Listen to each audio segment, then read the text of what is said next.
올해. 정말 힘드셨죠? 한 해를 마무리하는 이 시간, 누군가는 창밖의 겨울 하늘을 바라보며 긴 한숨을 내쉴 겁니다. 또 누군가는 달력의 마지막 장을 넘기면서 올해도 이렇게 가는구나 하고 조용히 중얼거리실 겁니다. 여러분은 어떠셨나요? 올 한 해 버텨내셨습니까? 저는 감히 말씀드립니다. 여러분이 지금 이 영상을 보고 계신다는 것, 그 자체가 이미 대단한 일이라고요. 왜냐하면 살아간다는 것, 특히 이 시대를 중년으로, 노년으로 살아간다는 것은 그 자체로 하나의 전쟁을 치르는 일이기 때문입니다. 하지만 여러분, 이런 시대에도 끝까지 포기하지 않았던 한 사람이 있습니다. 그는 가난한 농부의 아들로 태어나 3번 실패하고 사업이 2번 망했지만 결국 대한민국을 대표하는 기업가가 되었습니다. 오늘 그의 이야기를 통해 여러분의 새해가 진짜 새로운 시작이 될 수 있다는 것을 보여드리겠습니다. 아침에 눈을 뜨면 몸 여기저기가 쑤십니다. 예전 같지 않은 체력에 하루를 시작하는 것부터가 이미 작은 전투입니다.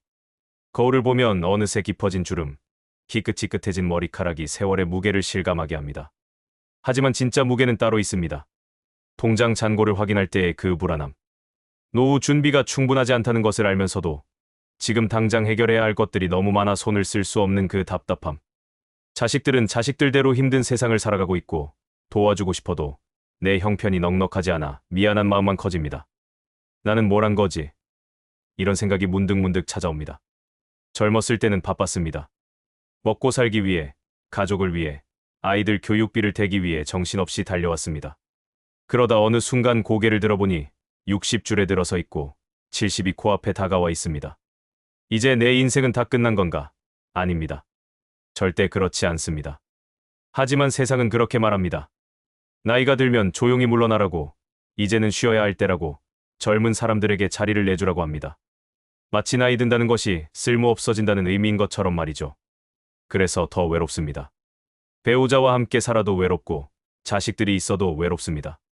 내 속마음을 누구에게 털어놓을 수 있을까요? 힘들다고 말하면 자식들이 걱정할까봐, 약해 보일까봐 꾹꾹 눌러 참습니다. 새해가 다가옵니다. 그런데 이상하게도 새해가 반갑지만은 않습니다. 젊었을 때는 새해가 새로운 희망이었습니다. 새해 첫날, 다이어리 첫 장을 펼치며 올해는 뭔가 해보자는 다짐에 가슴이 두근거렸습니다. 하지만 지금은 어떤가요? 새해가 오면 또 한 살 더 먹습니다. 시간이 빠르게 흘러가는 것이 두렵습니다. 올해도 이렇게 보내는 건 아닐까 하는 불안이 밀려옵니다. 새해 결심, 이미 몇 번이나 세웠다가 지키지 못했습니다. 올해도 마찬가지일 거라는 생각에 시작하기도 전에 지쳐버립니다. 동창회에 나갑니다. 오랜만에 만난 친구들과 술 한잔 기울입니다. 그런데 대화 주제는 하나같이 비슷합니다. 건강 이야기, 병원 이야기, 죽은 친구 이야기, 자식 걱정 이야기. 그리고 우리 나이에 뭐 별 수 있겠나 하는 체념의 말들. 집으로 돌아오는 길, 발걸음이 무겁습니다. 내 인생이 정말 이게 다인가? 이런 생각이 머릿속을 떠나지 않습니다. 아직 하고 싶은 것도 많고 이루고 싶은 것도 있는데 나이가, 건강이, 돈이 여러 가지가 발목을 잡습니다. 텔레비전을 켭니다. 뉴스에서는 경제가 어렵다고 합니다. 물가는 계속 오르고 연금은 부족하고 노후 준비가 안 된 사람들이 얼마나 많은지에 대한 이야기가 끊이지 않습니다. 마치 내 이야기를 하는 것 같아서 채널을 돌립니다. 다른 채널에서는 젊은 사람들이 성공한 이야기를 합니다. 스타트업으로 큰 돈을 벌었다는 이야기, 젊은 나이에 큰 성공을 거둔 사람들의 이야기. 그 이야기들이 멀게만 느껴집니다. 나는 너무 늦었어. 이런 생각이 자꾸만 듭니다. 하지만 여러분, 정말 그런가요? 정말로 우리는 너무 늦은 걸까요? 정말로 이제 아무것도 할 수 없는 걸까요? 정말로 새해는 그저 한 살 더 먹는 것, 시간이 흘러가는 것을 지켜보는 것 외에는 아무 의미가 없는 걸까요? 아닙니다. 오늘 제가 여러분께 들려드릴 이야기는 바로 이런 생각들을 완전히 뒤집어 놓을 한 사람의 이야기입니다. 그는 말했습니다. 해보기도 전에 안 된다고 포기하지 마라. 이 말을 한 사람은 바로 정주영, 현대그룹 창업자입니다. 여러분은 아마 그를 아실 겁니다. 현대자동차, 현대건설, 현대중공업. 우리나라를 대표하는 거대 기업들을 만든 사람. 한강의 기적을 이끈 주역 중 한 명이죠. 하지만 오늘 제가 들려드리고 싶은 것은 그의 화려한 성공담이 아닙니다. 오늘 저는 여러분께 그가 얼마나 많이 넘어졌는지, 얼마나 많은 사람들이 그에게 안 된다고 말했는지, 그리고 그럼에도 불구하고 그가 어떻게 일어섰는지를 이야기하려 합니다. 왜냐하면 그 이야기 속에 지금 우리에게 필요한 답이 있기 때문입니다. 연말입니다. 한 해가 저물어갑니다. 누군가는 이미 새해 계획을 세우고 있을 것이고, 누군가는 올해도 이렇게 가는구나 하며 그저 시간이 흘러가기를 기다리고 있을 것입니다. 하지만 잠깐, 조금만 기다려보세요. 새해를 맞이하기 전에 이 이야기를 들어보세요. 그리고 천천히 생각해보세요. 정말로 우리는 끝난 걸까요? 정말로 이제 아무것도 할 수 없는 걸까요? 아닙니다. 여러분, 아직 늦지 않았습니다. 나이는 숫자에 불과합니다. 중요한 것은 마음입니다. 중요한 것은 해보겠다는 그 작은 결심입니다. 오늘 제가 여러분과 함께 나누고 싶은 것은 바로 그것입니다. 포기하지 않는 삶. 넘어져도 다시 일어서는 용기. 그리고 새해를 진짜 새로운 시작으로 만드는 방법. 자, 이제 이야기를 시작하겠습니다. 따뜻한 차 한 잔 옆에 두시고 편안한 자세로 앉아주세요. 그리고 이 이야기를 천천히 마음으로 들어주세요. 여러분의 지난 한 해가 아무리 힘들었어도 새해는 분명 달라질 수 있습니다. 아니, 달라질 것입니다. 왜냐하면 새해는 도전하는 자의 것이기 때문입니다. 정주영. 이 이름을 들으면 여러분은 무엇이 떠오르시나요? 거대한 기업, 한강의 기적, 불도저 같은 추진력, 맞습니다. 그는 그런 사람이었습니다. 하지만 그것이 전부가 아닙니다. 오늘 제가 여러분께 소개할 정주영은 화려한 성공의 아이콘이 아니라 수없이 넘어지고 수없이 실패하고 그럼에도 불구하고 다시 일어선 한 인간의 이야기입니다. 1915년 강원도 통천군의 가난한 농가에서 정주영이 태어났습니다. 얼마나 가난했을까요? 그의 집은 기와집도 아니었습니다. 초가집이었습니다. 겨울이 되면 찬바람이 새어들어와 밤새 이불을 꽁꽁 싸매고 잤습니다. 먹을 것도 늘 부족했습니다. 보리밥에 나물 한 가지면 잘 먹는 날이었고 때로는 그것조차 구하기 어려울 때가 많았습니다. 아버지는 농사를 지었지만 땅도 넉넉하지 않았고 수확도 변변치 않았습니다. 8남매가 먹고 살기에는 턱없이 부족했습니다. 어린 정주영은 그런 가난 속에서 자랐습니다. 학교? 제대로 다닐 수 없었습니다. 보통 학교를 겨우 졸업했을 뿐입니다. 그나마도 다니는 동안 항상 배가 고팠고 공부보다는 집안일을 더 많이 해야 했습니다. 그런데 이 소년의 머릿속에는 늘 한 가지 생각이 있었습니다. 이렇게 살 수는 없다. 가난이 숙명처럼 느껴졌지만 그는 받아들일 수 없었습니다. 부모님처럼 평생 땅만 파며 살다가 가난을 자식에게 물려주고 싶지 않았습니다. 그래서 그는 결심했습니다. 집을 나가기로. 16살 되던 해 정주영은 집에 있던 소 한 마리를 팔았습니다. 아버지 몰래였습니다. 그 돈 70원을 들고 서울로 향했습니다. 서울에 가면 뭔가 있을 거라고 생각했습니다. 일자리가 있을 거고 돈을 벌 수 있을 거고 가난에서 벗어날 수 있을 거라고 믿었습니다. 하지만 현실은 달랐습니다. 서울은 냉혹했습니다. 16살 시골 소년이 할 수 있는 일은 거의 없었습니다. 그나마 찾은 일이 부두 노동자였습니다. 하루 종일 무거운 짐을 나르고 밤이 되면 값싼 여인숙에서 잠을 잤습니다. 몇 달 후 돈은 다 떨어졌습니다. 그리고 아버지가 그를 찾아왔습니다. 아버지는 아들을 보자마자 묵묵히 그의 손을 잡고 집으로 데려갔습니다. 아무 말도 하지 않았습니다. 꾸짖지도 않았습니다. 하지만 그 침묵이 더 무거웠습니다. 집으로 돌아온 정주영은 다시 농사일을 거들었습니다. 하지만 마음은 계속 서울로 향해 있었습니다. 그리고 2년 후 18살이 되자 그는 다시 집을 나왔습니다. 이번에도 소를 팔았습니다. 또 70원을 들고 서울로 향했습니다. 아버지는 이번에도 그를 데려왔습니다. 그리고 또 2년 후 20살이 되자 그는 3번째로 집을 나왔습니다. 3번. 3번이나 집을 나갔습니다. 3번이나 실패했습니다. 여러분이라면 어떻게 하셨을까요? 3번 실패하면 보통은 포기합니다. 내 운명은 여기까지인가 보다 하고 체념합니다. 하지만 정주영은 달랐습니다. 그는 4번째 도전을 준비했습니다. 이번에는 소가 아니라 자신의 노동력을 팔아 돈을 모았습니다. 품팔이를 하고 공사장에서 일하고 조금씩 돈을 모았습니다. 그리고 마침내 22살이 되던 해 그는 다시 서울로 올라갔습니다.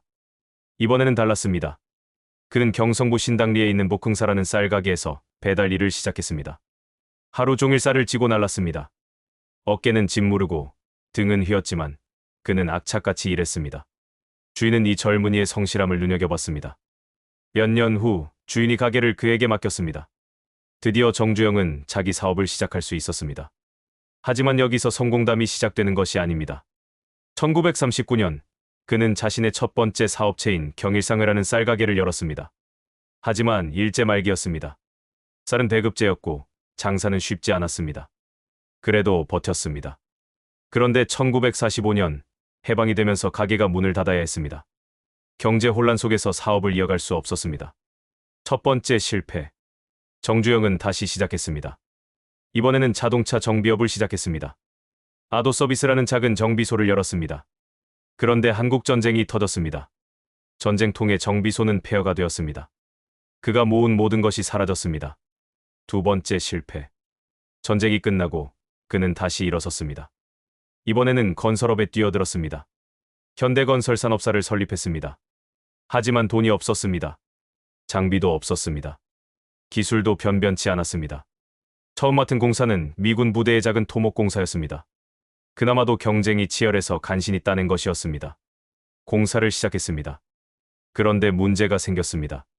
계약서를 제대로 읽지 못해 손해를 보는 조항이 있었습니다. 공사를 하면 할수록 적자가 늘어났습니다. 직원들에게 월급을 줄 수 없었습니다. 자재값을 못 갚아 빚쟁이들이 찾아왔습니다. 밤마다 잠을 이룰 수 없었습니다. 이번에도 실패하는 건가? 그런 생각이 머릿속을 떠나지 않았습니다. 하지만 그는 포기하지 않았습니다. 직접 작업장에 나가 삽을 들었습니다. 직원들과 함께 밤을 새워 일했습니다.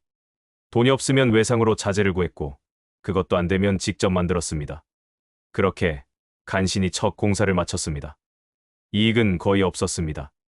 하지만 포기하지 않았다는 것, 끝까지 해냈다는 것, 그것이 중요했습니다. 그 경험이 발판이 되었습니다. 다음 공사를 맡았습니다. 이번에는 조금 더 큰 공사였습니다. 그리고 또 다음 공사, 그 다음 공사.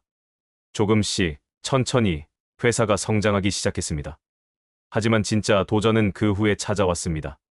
1960년대 후반 정주영은 결정을 내렸습니다. 중동에 진출하기로.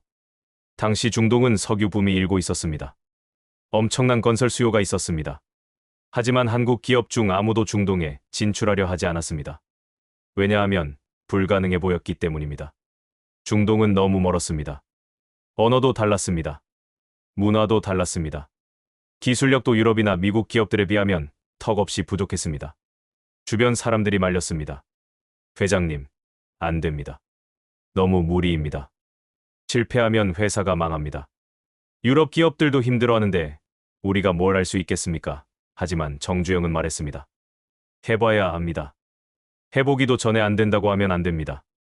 그는 직접 중동으로 날아갔습니다. 사우디아라비아, 쿠웨이트, UAE. 현지를 직접 둘러보고 사람들을 만나고 가능성을 탐색했습니다. 잠깐 여기서 당시 한국 경제 상황을 생각해 보시겠습니까? 1970년대 초반, 한국은 여전히 가난한 나라였습니다. 1인당 국민소득이 300달러도 안 되던 시절이었습니다. 세계에서 가장 가난한 나라 중 하나였습니다. 그런 나라의 건설업자가 중동의 대형 프로젝트를 따내겠다고 나섰을 때 세계는 비웃었습니다. 한국, 그게 어디 있는 나라야? 기술도 없고 경험도 없는 나라가 무슨 중동 건설을 합리적으로 생각하면 정말로 불가능해 보였습니다. 주변의 비관론은 단순한 걱정이 아니라 객관적 판단이었습니다. 하지만 정주영은 달랐습니다. 그는 없는 것을 보지 않고 있는 것을 봤습니다.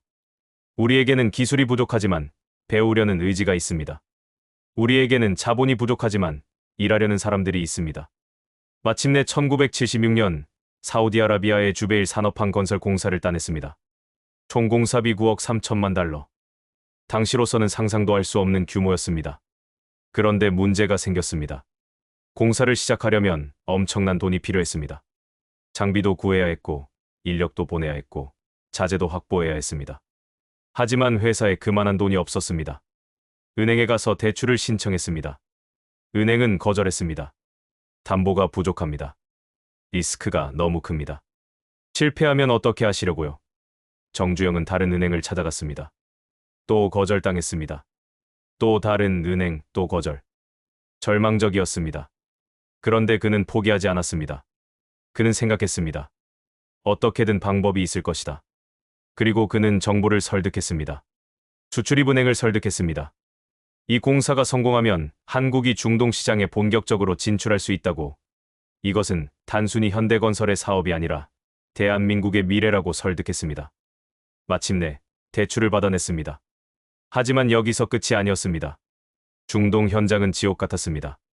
기온은 섭씨 50도를 넘었습니다. 모래바람이 끊임없이 불었습니다. 물도 부족했고 전기도 불안정했습니다. 한국에서 파견된 인부들은 적응하기 힘들어했습니다. 병에 걸리는 사람들이 속출했습니다. 돌아가고 싶어하는 사람들이 많았습니다. 현장 관리도 쉽지 않았습니다. 자재가 제때 도착하지 않았습니다. 장비가 고장났습니다. 공사는 계속 지연되었습니다. 여기 한 인부의 이야기가 있습니다. 김 씨라는 분이었는데 서울에서 온 30대 초반의 청년이었습니다. 가족을 먹여 살리기 위해 중동행을 택했습니다. 처음 사막에 도착했을 때 그는 충격을 받았습니다. 숙소는 허름한 컨테이너였고 밤이 되면 벌레들이 기어다녔습니다. 낮에는 너무 더워서 땀이 멈추질 않았고 밤에는 너무 추워서 잠을 이룰 수 없었습니다. 한 달쯤 지났을 때 그는 현장 책임자에게 말했습니다. 저 한국으로 돌아가고 싶습니다. 책임자는 그를 조용히 불러 함께 걸었습니다. 그리고 공사 현장을 가리키며 말했습니다. 저기 보이는 저 항구, 우리가 만들고 있는 저것이 완성되면 우리나라가 중동 시장에서 인정받게 됩니다. 그러면 더 많은 일자리가 생깁니다. 당신 같은 사람들이 더 많이 일할 수 있게 됩니다. 힘들지만 조금만 더 버텨줄 수 있겠습니까? 김 씨는 결국 남았습니다. 그리고 2년 후 공사가 완공되었을 때 그는 눈물을 흘렸습니다. 내가 이 큰일을 해냈구나. 그 자부심이 그의 인생을 바꿔놓았습니다. 밤마다 정주영은 현장 보고를 받았습니다. 회장님, 이번 주도 공정이 밀렸습니다. 자재비가 예상보다 더 들어갑니다. 인부들 사기가 떨어졌습니다. 그럴 때마다 그는 말했습니다. 하면 됩니다. 반드시 해냅시다. 그리고 그는 직접 현장에 날아갔습니다. 중동 사막 한가운데서 그는 인부들과 함께 밥을 먹었습니다. 그들의 이야기를 들었습니다. 격려했습니다. 여러분이 여기서 흘리는 땀 한 방울 한 방울이 우리 대한민국의 미래를 만들고 있습니다. 힘들지만 조금만 더 버텨줍시다. 우리는 할 수 있습니다. 그의 말에는 힘이 있었습니다. 진심이 담겨 있었습니다. 인부들은 다시 힘을 냈습니다. 그렇게 수많은 어려움을 뚫고 마침내 공사를 완공했습니다. 주베일 항구가 완성되었습니다. 그리고 이것이 시작이었습니다. 이 성공을 발판으로 현대건설은 중동 시장을 석권했습니다. 리비아, UAE, 이라크, 쿠웨이트 곳곳에서 현대건설이 공사를 맡았습니다. 1970년대와 1980년대 중동에서 번 외화가 대한민국 경제 발전의 큰 축이 되었습니다. 그런데 여러분, 여기서 중요한 것이 있습니다. 정주영이 성공한 이유가 뭘까요? 그가 천재여서 아닙니다. 그가 처음부터 돈이 많아서 아닙니다. 그가 운이 좋아서 아닙니다. 정주영이 성공한 이유는 단 하나였습니다. 포기하지 않았기 때문입니다. 3번 집을 나갔다가 실패하고 돌아왔지만 4번째 포기하지 않았습니다. 사업이 2번 망했지만 3번째 포기하지 않았습니다. 은행이 여러 번 대출을 거절했지만 그래도 포기하지 않고 문을 두드렸습니다. 중동 현장이 지옥 같았지만 끝까지 해냈습니다. 그가 자주 했던 말이 있습니다. 시련은 있어도 실패는 없다. 이 말의 의미가 무엇일까요? 실패는 포기할 때만 찾아온다는 것입니다. 넘어지는 것은 실패가 아닙니다. 넘어진 채로 일어나지 않는 것이 실패입니다. 문제가 생기는 것은 실패가 아닙니다. 문제 앞에서 손을 놓는 것이 실패입니다. 정주영은 또 이렇게 말했습니다. 해보기도 전에 안 된다고 말하지 마라. 이 말은 단순히 긍정적으로 생각하라는 뜻이 아닙니다. 세상 사람들은 늘 안 된다고 말합니다. 특히 새로운 것을 시도하려고 하면 주변에서 반대합니다. 그거 안 돼. 너 나이에 그걸 어떻게 해? 실패하면 어떡하려고. 하지만 정주영은 말합니다. 해보기도 전에 어떻게 안다고 하느냐고. 해봐야 안다고. 그리고 그는 실제로 그렇게 살았습니다. 조선업에 진출할 때도 마찬가지였습니다. 1970년대 초 정주영은 결정했습니다. 조선소를 짓기로. 주변 사람들이 기겁했습니다. 회장님, 우리나라가 배를 만들 수 있습니까? 일본도 수십 년 걸린 산업인데 우리가 어떻게 합니까? 기술도 없고 경험도 없는데 무모합니다. 하지만 정주영은 이미 마음을 정했습니다. 그는 영국의 한 해운회사를 찾아갔습니다. 배 2척을 주문하려 했습니다. 해운회사 사장이 물었습니다. 조선소가 있습니까? 아직 없습니다. 하지만 만들겠습니다. 배를 만들어 본 경험이 있습니까? 없습니다. 하지만 배울 것입니다. 해운회사 사장이 어이없어 했습니다. 조선소도 없고 경험도 없는데 어떻게 배를 만들겠다는 겁니까? 그러자 정주영은 주머니에서 500원짜리 지폐를 꺼냈습니다. 당시 500원권 지폐에는 거북선이 그려져 있었습니다. 정주영이 말했습니다. 우리 조상들은 400년 전에 이런 배를 만들었습니다. 그런 민족의 후손인 우리가 배를 못 만들 이유가 있습니까? 그 자신감에 해운회사 사장은 계약서에 사인했습니다. 여러분, 여기서 잠깐 생각해 보시겠습니까? 정주영이 보여준 것은 단순히 기술이 아니었습니다. 그가 보여준 것은 태도였습니다. 없는 것을 탓하는 사람이 아니라 있는 것으로 길을 만드는 사람이었습니다. 조선소가 없으면 만들고, 기술이 없으면 배우고, 경험이 없으면 쌓아가면 됩니다. 중요한 것은 없는 것이 아니라 있는 것입니다. 그리고 가장 중요한 것은 하겠다는 그 의지입니다. 500원짜리 지폐 하나로 계약을 따는 것이 아닙니다. 그 지폐를 꺼낼 수 있었던 그의 담대함, 그의 확신, 그의 의지가 계약을 만든 것입니다. 정주영은 울산으로 돌아왔습니다. 그리고 바다를 메워 조선소를 지었습니다. 일본에서 기술자들을 불러 기술을 배웠습니다. 밤낮 없이 일했습니다. 그리고 마침내 1974년 첫 번째 배가 완성되었습니다. 이것이 현대중공업의 시작이었습니다. 그 후 현대중공업은 세계 최대의 조선소가 되었습니다. 여러분, 이 이야기를 들으시면서 무엇을 느끼셨나요? 정주영은 대단한 사람이야. 나는 그렇게 못해. 이렇게 생각하셨나요? 아닙니다. 정주영도 평범한 사람이었습니다. 그도 두려웠습니다. 그도 불안했습니다. 그도 실패가 무서웠습니다. 밤마다 잠 못 이루고 고민했습니다. 내가 잘못 선택한 건 아닐까? 이번에도 실패하면 어떡하지? 하지만 그는 두려움에도 불구하고 앞으로 나갔습니다. 그것이 그를 특별하게 만든 것입니다. 그는 완벽해서 성공한 것이 아닙니다. 포기하지 않아서 성공한 것입니다. 이제 우리 이야기로 돌아와 보겠습니다. 정주영의 이야기를 들으셨습니다. 그는 수없이 실패했고, 수없이 넘어졌고, 수없이 안 된다는 말을 들었습니다. 하지만 그는 포기하지 않았습니다. 그렇다면 지금 이 순간 이 영상을 보고 계신 여러분은 어떠신가요?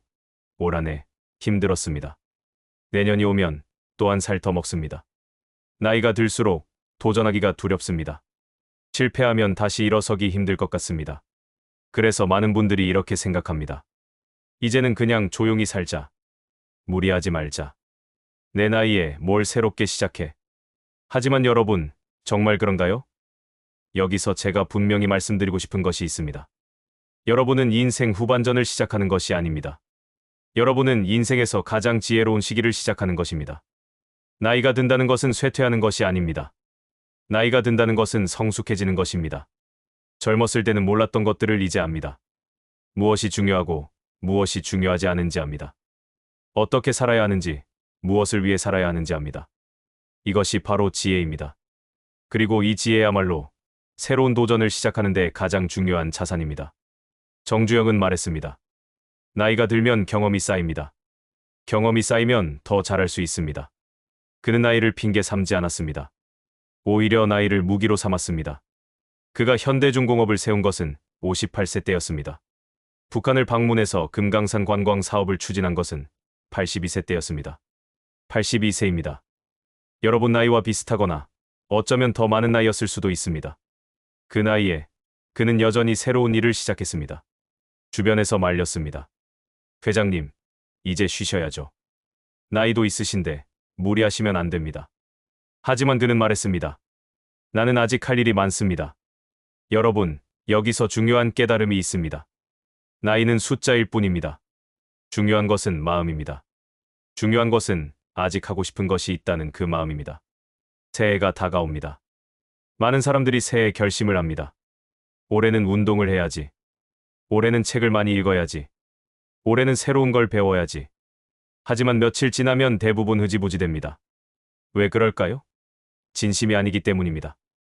남들이 하니까 나도 하는 것, 해야 할 것 같아서 하는 것, 그런 결심은 오래가지 못합니다. 하지만 진짜 원하는 것, 진심으로 하고 싶은 것이 있다면 그것은 다릅니다. 정주영은 말했습니다. 기회는 잡는 것이 아니라 만드는 것이다. 이 말이 무슨 뜻일까요? 많은 사람들이 기회를 기다립니다. 좋은 기회가 오면 그때 해보겠다고 생각합니다.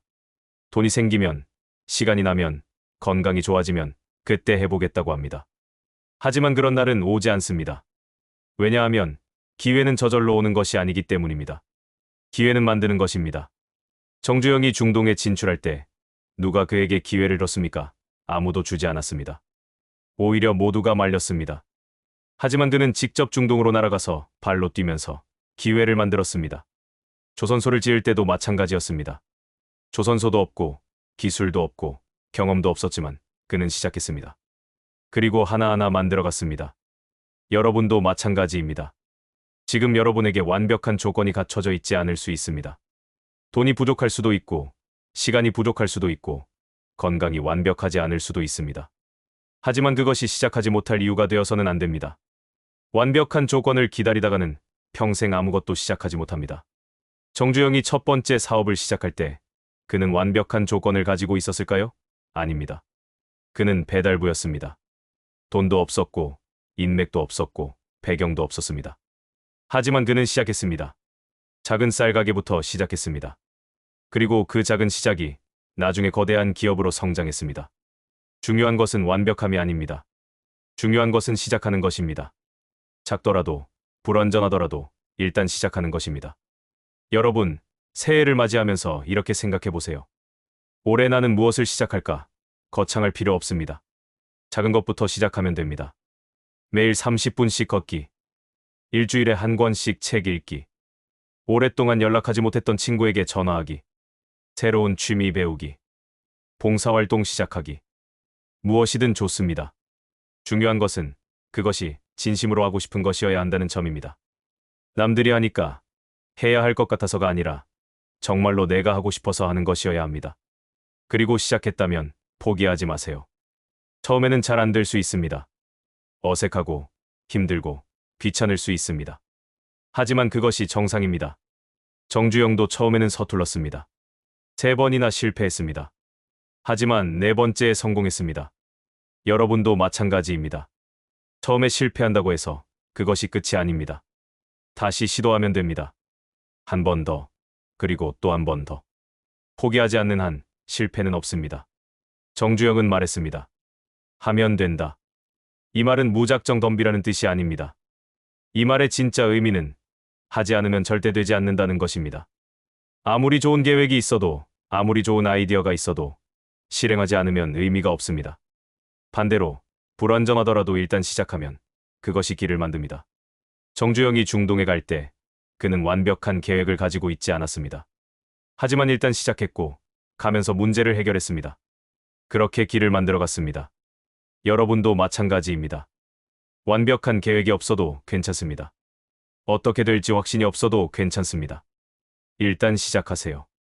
그러면 길이 보입니다. 가다 보면 방법이 생깁니다. 중요한 것은 첫 발을 내딛는 것입니다. 그 용기입니다. 새해가 곧 옵니다. 이번 새해는 진짜 새로운 시작을 만들어 보세요. 나이가 많다는 핑계, 돈이 없다는 핑계, 시간이 없다는 핑계를 내려놓으세요. 그리고 진심으로 하고 싶었던 그것, 오랫동안 마음속에 담아두었던 그 작은 꿈, 그것을 꺼내보세요. 너무 늦었다고요? 아닙니다. 정주영은 82세에도 새로운 일을 시작했습니다. 여러분도 할 수 있습니다. 실패할까봐 두렵다고요? 괜찮습니다. 정주영도 수없이 실패했습니다. 하지만 그는 다시 일어섰습니다. 여러분도 넘어지면 다시 일어서면 됩니다. 주변에서 반대한다고요? 그들은 여러분의 인생을 살아주지 않습니다. 여러분의 인생은 여러분이 선택하는 것입니다. 정주영은 또 이렇게 말했습니다. 좋다고 시작했으면 무슨 일이 있어도 끝을 보라. 이 말씀, 가슴에 새겨두시기 바랍니다. 시작했으면 끝을 봐야 합니다. 중간에 포기하지 말아야 합니다. 힘들어도 어려워도 끝까지 가야 합니다. 그래야 결과를 볼 수 있습니다. 정주영이 중동공사를 중간에 포기했다면, 현대중공업을 중간에 포기했다면 아무것도 이루지 못했을 것입니다. 하지만 그는 끝까지 갔습니다. 그래서 성공했습니다. 여러분도 마찬가지입니다. 새해 무언가를 시작하면 끝까지 가보세요. 한 달이든, 석 달이든, 1년이든 끝까지 가보세요. 그러면 분명 변화가 있을 것입니다. 여러분 자신이 달라져 있을 것입니다. 그리고 그 변화가 여러분의 삶을 더 풍요롭게 만들 것입니다. 정주영은 이렇게도 말했습니다. 큰 일은 시간이 걸린다. 조급해하지 마세요. 당장 결과가 나오지 않는다고 실망하지 마세요. 큰 일은 시간이 걸립니다. 정주영이 현대그룹을 만드는데 수십 년이 걸렸습니다. 여러분의 목표도 마찬가지입니다. 시간이 걸릴 수 있습니다.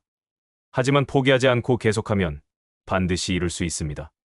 정주영의 인생을 돌아보면 한 가지 분명한 진리가 있습니다. 그는 특별한 사람이 아니었습니다. 가난한 농부의 아들로 태어나 학교도 제대로 다니지 못했습니다. 처음에는 아무것도 가진 것이 없었습니다. 하지만 그에게는 한 가지가 있었습니다. 포기하지 않는 마음, 다시 일어서는 용기, 그리고 해보겠다는 결심.